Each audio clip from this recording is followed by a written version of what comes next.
Our goal here, I think, is to really try and cut through some of the myths and get down to what these sources actually tell us about the last active pharaoh of Egypt. That's right. Because her story, it's not just, romance and drama, though there's plenty of that. Oh, definitely. It's really about power, survival, and, well, the dramatic end of a whole kingdom, a whole period. So we're going to unpack her world, her, let's call them high-stakes relationships with the Roman heavyweights of the time. Yeah, the biggest names. And the incredible twists and turns of her reign and how history has remembered her, or maybe misremembered her. Misremembered is often the word, yeah. So right off the bat, these sources introduce Cleopatra VII, Queen of Ptolemaic Egypt. Reigning from 51 to 30 BC. Exactly. And her death Yeah. is, well, it's kind of the historical bookmark. Yeah. It closes out the Ptolemaic kingdom. And more than that, really. The whole Hellenistic period for many people. Or many historians, yeah. And bang, Egypt becomes a Roman province right after. What immediately jumps out is her background. She's Ptolemaic, which means Macedonian Greek, not Egyptian, descended from one of Alexander the Great's generals, Ptolemy Soter. Right. Her first language, Koine Greek, standard for the rulers. And this is fascinating. From the sources, she apparently learned Egyptian. Yes.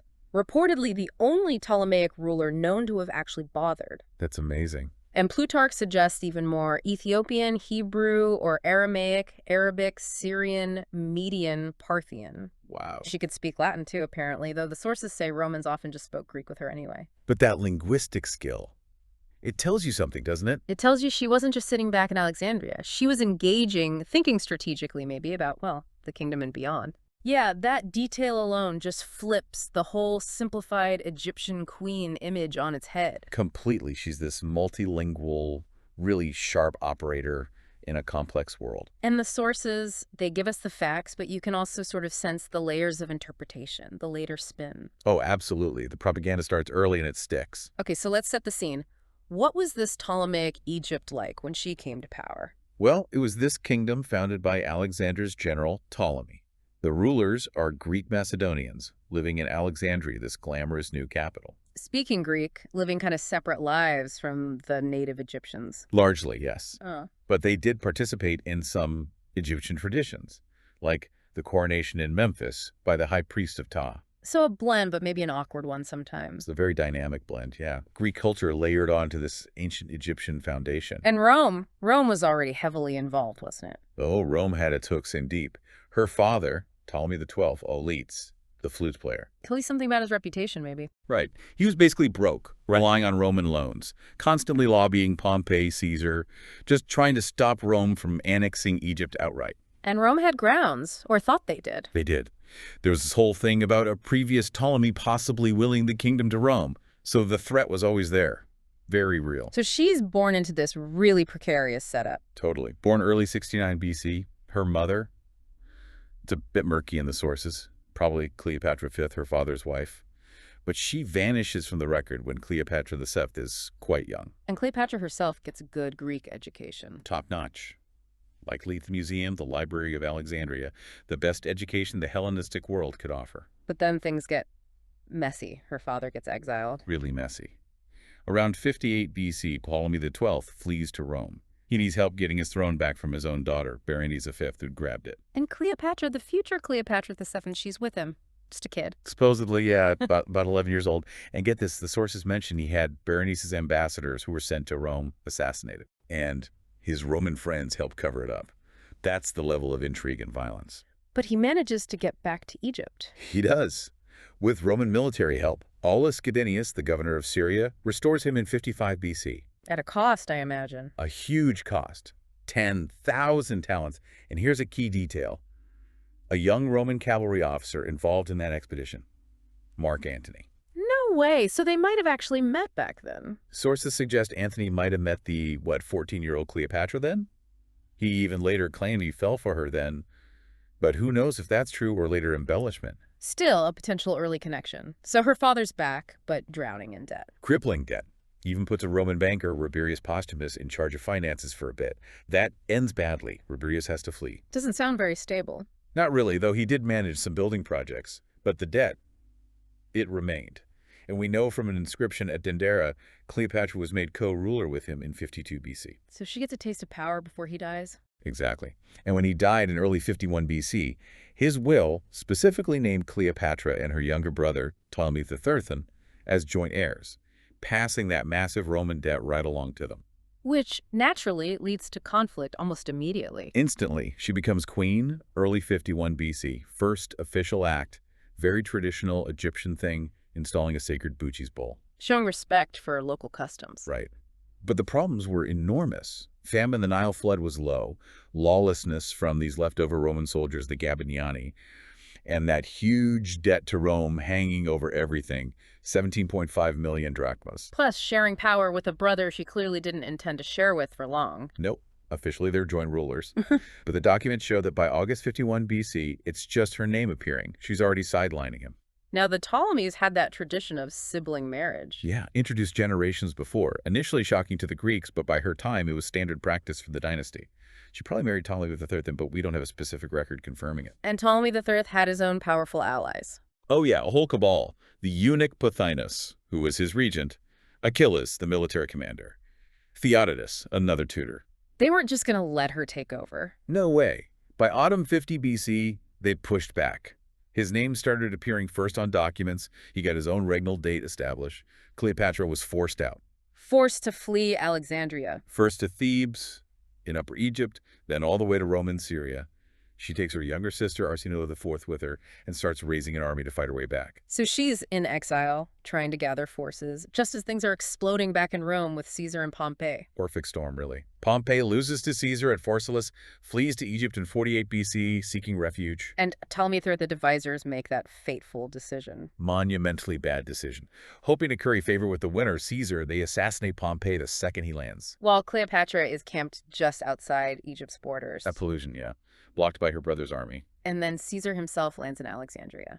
Around October 48 BC, shows up, demands Ptolemy XIII disband his army before even meeting him, asserting Roman authority immediately. And this is where we get the famous meeting story, or stories. Right. Cassius Dio says she dressed up, charmed him with her wit.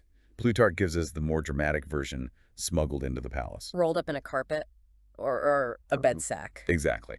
Whichever it was incredibly bold. She bypasses her brother's guards, gets direct access to Caesar.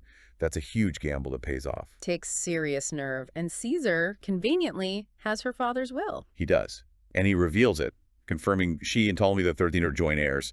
He tries to broker a deal, even suggests giving Cyprus to her sister Arsinoe and the other brother, Ptolemy IV. Which doesn't exactly calm things down. Not remotely. Pothio sees Caesar leaning towards Cleopatra and orders Achilles to attack them in the palace. So fighting breaks out right there in Alexandria. Full-blown siege. Caesar has Pothinus executed, but then Arsinoe escapes, joins the opposition, gets declared queen herself. Her tutor, Ganymedes, takes over command after arranging Achilles' death. It's just chaos. Total chaos. Ganymedes even tricks Caesar into releasing Ptolemy XIII, who immediately joins Arsinoe. So Caesar and Cleopatra are literally trapped in the palace complex. Under siege together for months, that's quite the bonding experience. Talk about pressure. It lasts until early 47 BC when Caesar's reinforcements finally arrive. And Caesar turns the tables. He attacks their forces near the Nile. Ptolemy XIII drowns trying to flee. Theodotus, the guy who suggested killing Pompey, gets hunted down and executed later. Arsinoe III is captured. And famously paraded in Caesar's triumph in Rome later. Before being exiled to Ephesus, yeah.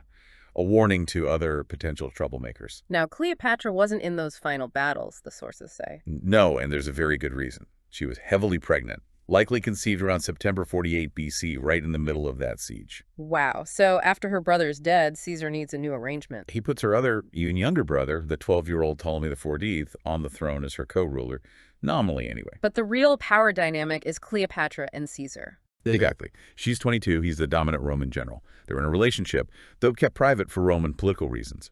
And Cyprus gets returned to her control later on. Okay, let's talk more about that relationship. Caesar leaves Egypt soon after. April 47 BC. He has other fires to put out in the Roman world, but he leaves legions behind in Egypt. To protect Cleopatra, or keep an eye on her. Probably both.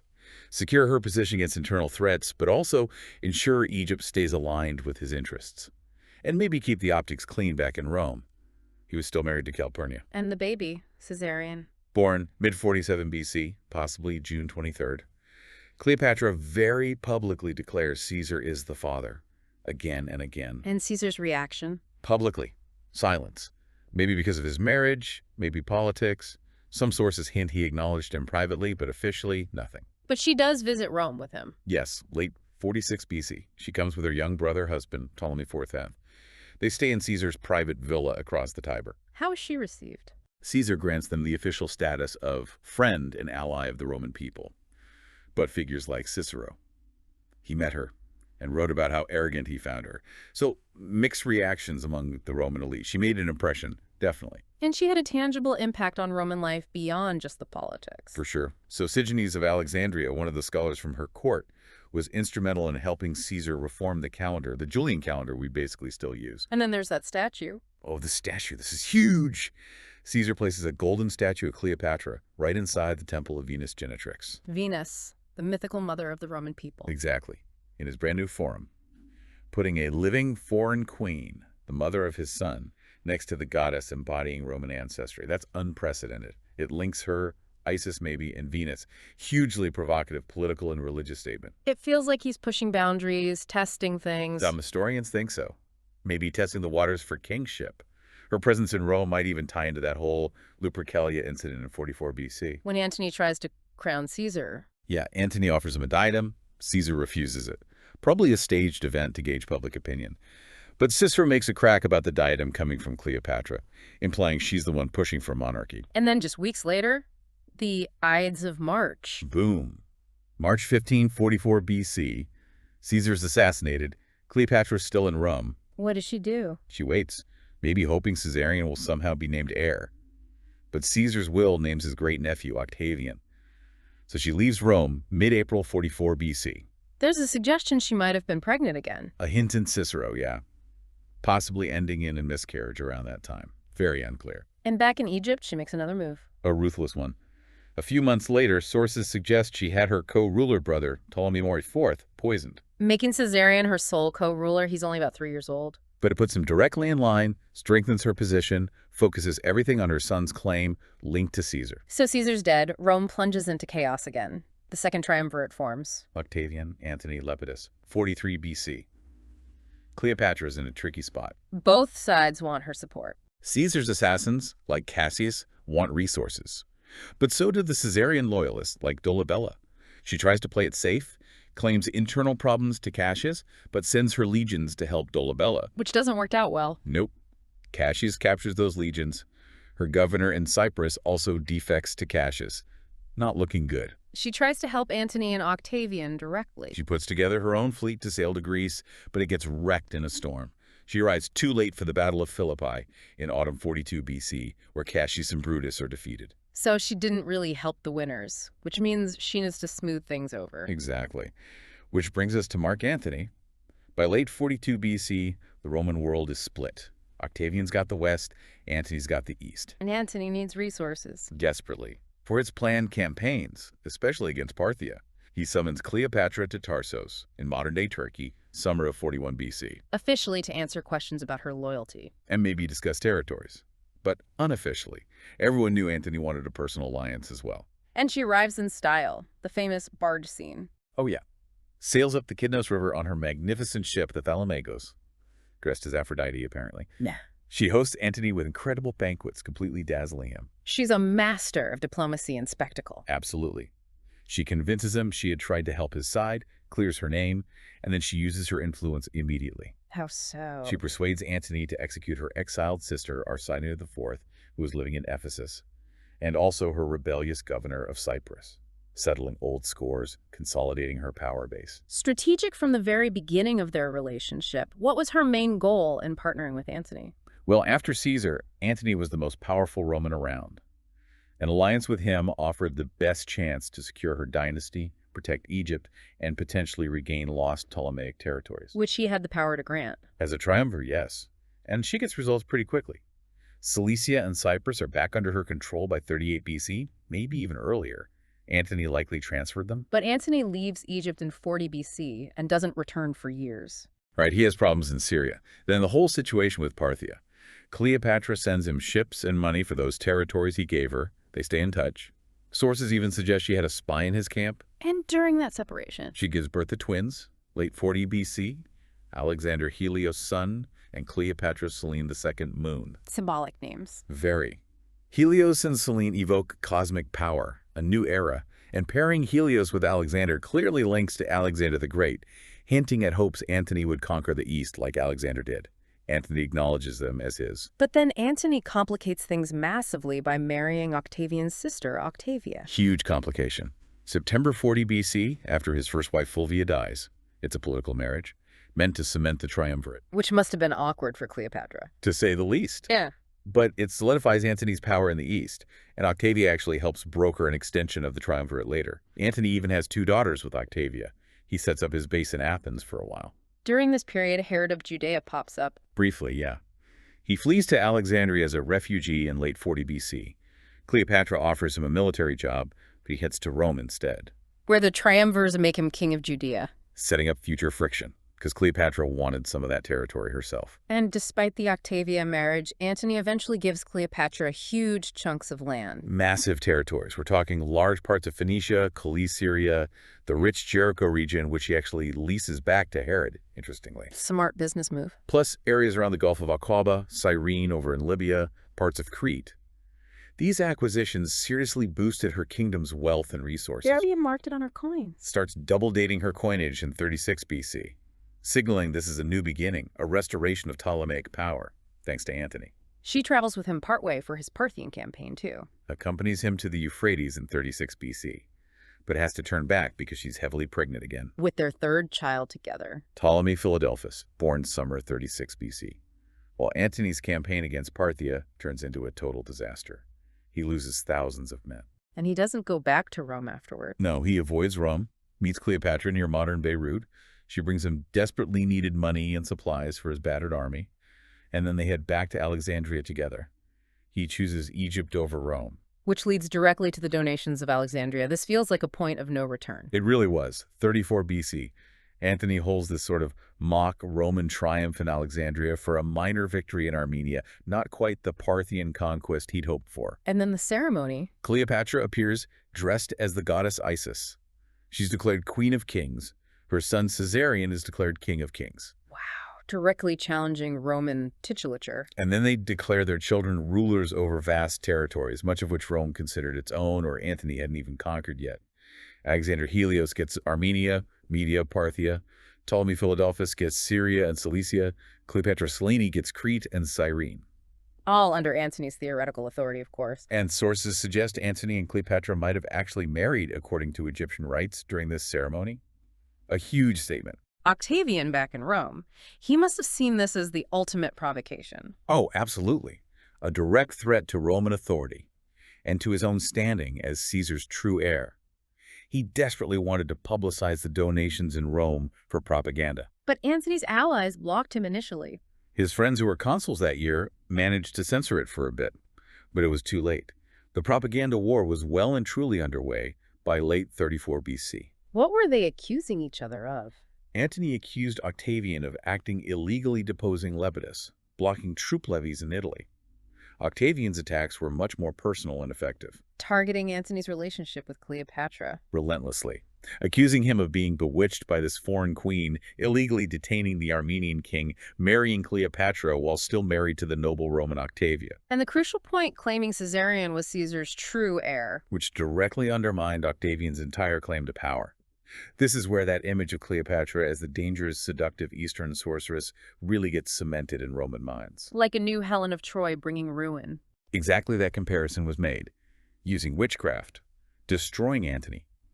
Even that famous story Pliny tells about her dissolving a pearl in vinegar to win a bet.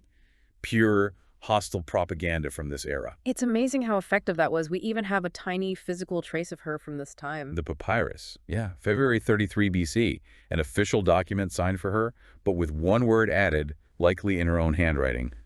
Ginesci. Make it happen, or so be it. And there's a spelling mistake. A tiny one. Yeah. An extra letter. Right. Which is kind of surprising for a native Greek speaker, but it's this incredibly rare human touch amidst all the epic drama. A little glimpse of the real person. Makes her feel more real somehow. Yeah. So the propaganda war escalates. War is coming. Antony and Cleopatra gather their forces at Ephesus in 32 BC. She contributes massively to the fleet, 200 ships. Some Romans wanted Antony to send her away, right? Yeah, they worried about Octavian's propaganda. But others, like his general Canidius Crassus, argued she was bankrolling the whole thing and was a capable leader in her own right. And she refused to leave. Absolutely. She believed the best defense for Egypt was to confront Octavian in Greece, keep the war away from her shores. Her insistence did cause some important Romans to defect from Antony's side, though. And she pushes Antony to divorce Octavia officially. In Athens, spring 32 BC, he sends Octavia the divorce papers. That gives Octavian the moral justification he needed back in Rome. And allows him to make his next move, seizing Antony's will. A hugely controversial, probably illegal act. Acting on a tip from a defectal, Octavian goes into the Temple of Vesta and takes Antony's will. Sacrilege, basically. And incredibly effective politically. He publicizes key parts. Caesarion being named Caesar's heir again, the donations confirmed. Antony's wish to be buried with Cleopatra in Egypt, maybe even making Alexandria a new capital. All fuel for the fire, making it seem like Antony had gone totally native, betrayed Rome. Exactly. So Rome declares war in 31 BC. But crucially, they declare war on Cleopatra, not on Antony. Why the distinction? Legally, Antony was now a private citizen. His triumviral power had expired. Declaring war on him might look like civil war again. Declaring war on the foreign queen who was aiding him. That was politically much cleaner. The casus belli was her military support for Antony. So the stage is set for Actium. What's the military balance sheet? Antony and Cleopatra probably had more ships overall, maybe 500 to Octavian's 400. But Octavian's fleet, led by Agrippa, was more professional, maybe faster and better crewed. And they disagreed on strategy. Antony apparently wanted to risk invading Italy. Cleopatra argued for fighting a naval battle near Greece to keep Octavian away from Egypt. Her priority was defending her kingdom. They based themselves near Actium. After wintering near Petrae, Spring 31 BC, they gather allies, various eastern kings, but they lose key support too. Herod uses an earthquake as an excuse to stay home. Malichus of Nabatea holds back. And things start going wrong even before the main battle. They lose some skirmishes around Actium in the summer. More dissections from Antony's camp. His generals suggest maybe retreating inland, fighting on land where Antony's legions were traditionally stronger. But Cleopatra insists on the sea battle. Yes. And that decision leads to the disaster at Actium in September 31 BC. After the battle, they flee. Back to Egypt. Separately at first, Antony lands near Cyrene. Cleopatra makes it back to Alexandria. And she tries to pretend things aren't as bad as they are. Yeah, she initially puts on a brave face, stages a sort of fake victory celebration. She's terrified of rebellion in Alexandria if the full scale of the two defeated Actium gets out immediately. Does she consider just abandoning Egypt? Sources say yes. Late summer 31 BC, she apparently planned to take Caesarion and her remaining ships out through the Red Sea. Maybe try to get to India. A desperate gamble. But that plan fails. Malichus III of Nabatea, the guy she'd taken territory from earlier, gets his revenge. Advised by Octavian's governor in Syria, he attacks and burns her fleet in the Red Sea ports. Leaving her trapped, no escape route. No option but to stay in Egypt and try to negotiate with Octavian. And this is when we hear those stories, maybe just propaganda, about her testing poisons on prisoners, preparing for the worst. A grim picture. And then Antony's death. It's tragic. Cleopatra barricades herself in her monumental tomb with a couple of attendants. She sends a message to Antony, falsely saying she's killed herself. And Antony believes it. In despair, he stabs himself. He's about 53. Plutarch gives this incredibly vivid account of the dying Antony being brought to the tomb, hoisted up through a window to die in Cleopatra's arms. But Octavian's men get to her before she can do what? Destroy her treasure. Kill herself then. Proculius, one of Octavian's men, manages to sneak into the tomb and capture her, probably to prevent her burning the Ptolemaic treasure, which Octavian desperately needed. She is allowed to conduct Antony's funeral rites and bury him in the tomb. Then she's taken to the palace under guard. Octavian arrives in Alexandria himself. Takes over the palace, takes custody of her 3 children with Antony. And they meet Octavian and Cleopatra. Yes. And Livy gives us that reported quote from her. "I will not be led in a triumph." Defiant even then. What does Octavian say? He apparently promises to spare her life, but he's very cagey about the future of her kingdom, about her children. He wants her for his triumph back in Rome. But she finds out his real plans. A spy, maybe someone sympathetic in Octavian's camp, tips her off. Tells her she and her children are scheduled to be shipped to Rome in 3 days. For the triumph! Just like your sister Arsinoe. The ultimate humiliation. So she decides to act. August 12th, 30 BC. She's 39 years old. She prepares for suicide. Her loyal attendants, Eris and Charmian, die with her. And the method? Still debated after all this time. Still a mystery. Octavian was reportedly furious she'd cheated him of his prize exhibit, but he allows her a royal burial next to Antony in the tomb. But how did she do it? Her own physician, Olympos, never explained the cause. The most famous story, Plutarch again, is the asp, an Egyptian cobra hidden in a basket of figs. But even Plutarch mentions other possibilities, like a poisoned pin or scratch. Dio says a needle. Strabo mentions an ointment. The poets mention multiple snakes. Chorus, Virgil. Yeah. Yeah, that might just be Augustan propaganda, making it seem more sinister, more foreign. No snake was actually found, apparently. Just tiny puncture marks on her arm. We'll likely never know for sure. A final mystery. And her eldest son, Caesarion. Her last act was trying to get him away safely. Maybe south to Nubia, maybe even India. But he doesn't make it. He's lured back to Alexandria. On false promises of safety, perhaps, Octavian has him executed. Around August 29, 30 BC. The justification being? The famous line, attributed to his advisor, Arrius Didymus, "It is not good to have too many Caesars." Or maybe Octavian said it himself. Basically, there's room for only one Caesar in the world. And Octavian intended to be. And with Caesarion's death, that's it. The end of the line. The end of the Ptolemaic dynasty. The end of independent Egypt. It becomes a Roman province. And as we said, the end of the Hellenistic age. Octavian goes on to become Augustus, the first Roman emperor. A total transformation of the Mediterranean world. Just incredible. The scale of it all. Okay, let's shift gears a bit and talk about her legacy, how she's been seen since. Well, first, as a monarch in her time, she was an absolute ruler, head of state, chief religious figure for both Egyptian and Greek faiths. She oversaw building projects. Yeah, temples to Egyptian and Greek gods. Sources mention a synagogue too. And importantly, the Caesareum in Alexandria, a temple complex dedicated to the cult of Julius Caesar. What about her surviving children, the ones with Antony? Cleopatra, Seleucus II, Alexander Helios, Ptolemy Philadelphus. These survived Actium and the fall of Alexandria. Octavian took them back to Rome. And raised them. He put them in the care of his sister, Octavia, Antony's widow. Imagine that household. Wow, talk about complicated family dynamics. Selene and Helios were actually paraded in Octavian's triumph in 29 BC. A sad sight. After that, Helios and Philadelphus just vanished from the historical record. We don't know what happened to them. But Cleopatra Selene. She survived.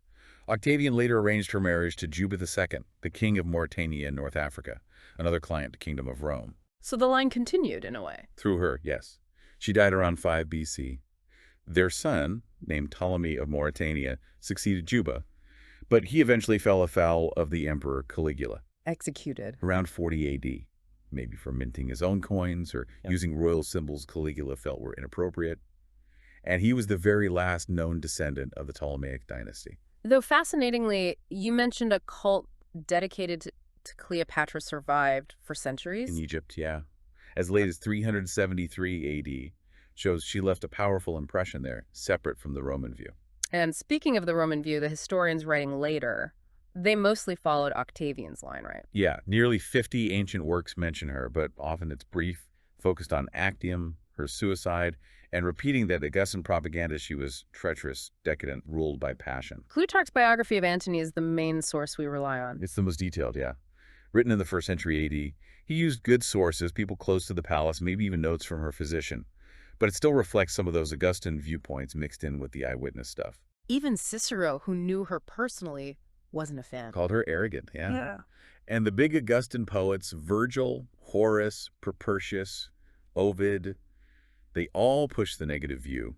Virgil's Aeneid paints Actium as this clash of civilizations, noble Roman gods versus monstrous Egyptian deities, with Cleopatra at the center of the foreign threat. Though Horace did admire her death. He did praise her courage in choosing suicide over capture, yeah.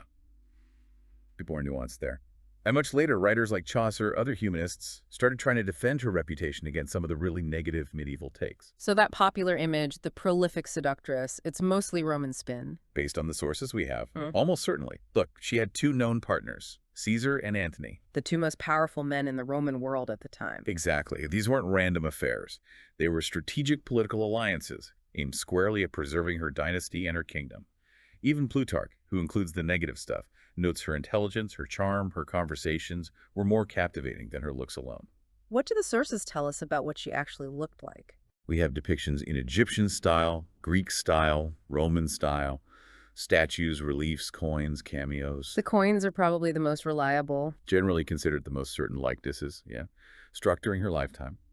They consistently show her with, well, quite a strong profile, an aquiline or hooked nose, prominent chin, wearing the royal diadem. Similar to how Antony looks on coins they issued together. Sometimes, yeah. Mhm. There's an artistic convention then to make royal couples look somewhat similar to emphasize harmony. And she issued coins in her own name. Yes, the only Ptolemaic queen known to do that consistently. She likely inspired Caesar to put his own portrait on Roman coins, which was a huge break with tradition. Mm. And she was the first foreign queen ever depicted on Roman currency. What about the famous sculpted heads like the Berlin bust? The Berlin head and a similar one in the Vatican are generally accepted as genuine portraits. They show that same profile: strong nose, chin, the diadem, hair in a bun. There's another head, the Churchill head. That might be her daughter, Celine II. Similar features, but different hairstyle. Any other potential statues? There's a basalt statue in the Hermitage Museum. It shows a queen holding a double cornucopia, wearing a headdress with 3 these cobra symbols. More than usual. Yeah, Arsinoe II, an earlier famous queen, usually had two, so maybe it's Cleopatra. But the style is quite realistic, which has caused debate. One scholar, Goldsworthy, suggests she probably dressed as a Greek monarch day to day, only wearing full Egyptian regalia for specific religious ceremonies. It's amazing any statues of her survived in Rome itself after Octavian won. Well, Caesar's golden statue in the Temple of Venus Genetrix apparently stayed there for centuries, and a life-sized Roman-style statue, now in the Vatican, was found near Rome. Plutarch tells us Augustus ordered Antony's statues torn down, but Cleopatra's were saved because her friend Archibius paid Octavian a fortune, 2,000 talents, to leave them standing. Wow. Loyalty even after death. What about the Esquiline Venus statue? Is that her? That's heavily debated. Found in Rome, arguments for it being Cleopatra point to the hairstyle, the profile again, the diadem, maybe Uraeus cobra on the base. Arguments against. Face looks maybe thinner than the coin portraits, Mm-hmm. and the fact that it's nude, depicted as Venus Aphrodite, is that likely. Though, she did reportedly dress as Aphrodite to meet Antony, and she appears as Venus Aphrodite on some coins, so Mm-hmm. it's plausible but not certain. Do we have any ancient paintings that might be her? Possibly. A wall painting from Pompeii seems to show Cleopatra as Venus Genetrix, holding Caesarion depicted as Cupid. That seems directly linked to the statue Caesar put up in Rome. Another one from Pompeii, too. Yes, maybe showing her suicide scene, with Caesarion nearby. Initially, they thought it was a Carthaginian queen, Sophonisba. But there are arguments connecting the house owners to circles linked with Cleopatra's court. And a lost painting. An engraving from the 19th century shows a painted portrait found in Hadrian's villa, now lost. It depicted her death scene, wearing what looks like an Isis garment and a radiant crown. It's clear she just captured the imagination, didn't she? And still does. Massively. Through the centuries. Victorians put her on everything from oil lamps to cigarette packs, often playing up the exotic Egyptian angle. Novels range from pure fantasy to serious historical fiction. Plays by Shaw, Sardou, Shakespeare, of course. Antony Cleopatra is basically the canonical version for many people, Even that weird story Pushkin used. about her prostituting herself for a night with men who were then killed. Yeah, that comes from a late Roman historian, probably just sensationalism. But she resonated outside Europe, too. There were early Chinese biographies. Weren't there also writings attributed to her on cosmetics or medicine? Yes, ancient sources mention works attributed to a Cleopatra on things like hair loss remedies, dandruff cures, even soap recipes or hair dye instructions. But probably not her. Almost certainly not. Likely a female physician or writer with the same common name from a later period. Fragments survive because doctors like Galen quoted them. Medieval scholars probably got confused. Okay, let's tackle the big one. Her ancestry and ethnicity, based purely on what the sources say. Okay, so the sources are clear. She's from the Macedonian Greek Ptolemaic dynasty, northern Greece originally. Her father's line goes straight back to Ptolemy Trissoter and Seleucus Hesidicator, Alexander the Great's generals. The uncertainty is around her mother. Right, presumed to be Cleopatra v. Tryphina, who was Ptolemy XII's sister or cousin, and his wife. She disappears from records early on. Only one ancient historian, Strabo, claims Ptolemy XII's later children, including Cleopatra VII, were illegitimate. It's an outlier claim. And was there any known native Egyptian blood in the dynasty before her? Generally, no. The sources indicate the Ptolemies married within the family or other Hellenistic royal houses. The one known exception way back was Cleopatra Sira, who had some Persian ancestry through her Seleucid mother. So the idea of intermarriage with native Egyptians. Most historians, like Michael Grant, argue it didn't happen at the royal level. He points out there's only one known case of a Ptolemy king having an Egyptian mistress, never an Egyptian wife. He argues Cleopatra would have seen herself as Greek, likely had no Egyptian ancestry. Other scholars agree. Schiff, Roller, Bradford. They tend to agree her primary identity and heritage was Greek. Discussions about her skin tone based on portraits suggest maybe honey-toned or pale olive, consistent with Mediterranean Greek ancestry, though it's debated. And here's the kicker you mentioned earlier. Roman propaganda didn't use illegitimacy or Egyptian ancestry against her. Exactly. If there was any factual basis for those claims that Octavian could have used in Rome, where purity of lineage and Roman identity mattered hugely, he absolutely would have. The fact that his propaganda focused on her being foreign, seductive, power-hungry, but not specifically on her having Egyptian blood or being illegitimate, it strongly suggests those weren't charges that could easily stick. That silence is pretty telling, isn't it? It really is. It tells you what her enemies thought were the most effective, credible lines of attack based on the known facts or perceptions of the time. Okay, wow. This deep dive through the sources, it's been fascinating. We've really seen Cleopatra emerge, not just as, the legend, but as this incredibly shrewd, multilingual, strategic ruler navigating just an unbelievably dangerous world, dealing with Rome, internal enemies, famine, debt, civil war.